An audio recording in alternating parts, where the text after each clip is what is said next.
Shifting our focus to the Russia-Ukraine war now, Russia has struck Ukraine with a massive drone attack. Thousands are without electricity or heating as temperatures remain below freezing. Kiev says that it is a deliberate strategy to wear down the civilian population. Ukraine's state-owned operator said that the attack left most consumers in Dnipropetrovsk and Zaporizhzhia regions without power. Kiev has responded to this long-running targeting of its energy grid with strikes on Russian oil depots and refineries, seeking to cut off Moscow's vital energy exports and trigger fuel shortages. This comes as envoys from the US and Ukraine continued talks in Paris to chalk out a ceasefire framework. On Tuesday, European leaders and American envoys announced that they had agreed key security guarantees for Kiev. This includes a US-led monitoring mechanism and a European multinational force that would be deployed if a ceasefire could be reached.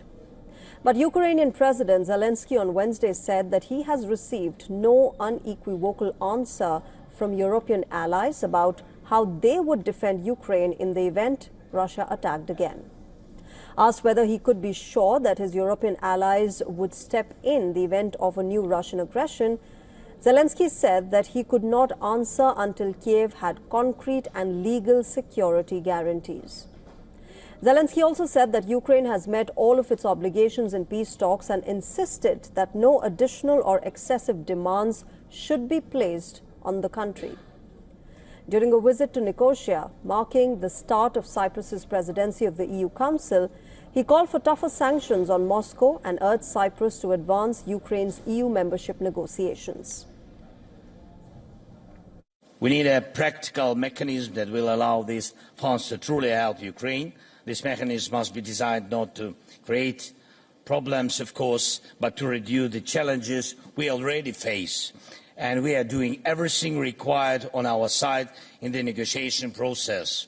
And we expect that no additional or excessive demands will be placed on Ukraine. In Paris, UK and France have signed a declaration of intent to deploy troops to Ukraine. But the planned peacekeeping contingent may be capped at 15,000 troops after military leaders warned of limited personnel. The UK had initially proposed sending 10,000 soldiers as part of a broader 64,000-strong coalition of the willing, but defence officials have deemed that figure unsustainable given the current size of the British Army. Addressing the British Parliament, Prime Minister Keir Starmer said that MPs would get a vote on plans to deploy British troops to Ukraine after a ceasefire with Russia.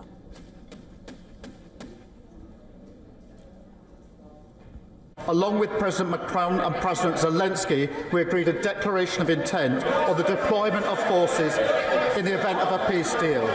Mr. Speaker, we will set out the details in a statement at the earliest opportunity. I will keep the House updated as the situation develops, and were troops to be deployed under the declaration signed, I would put that matter to the House for a vote.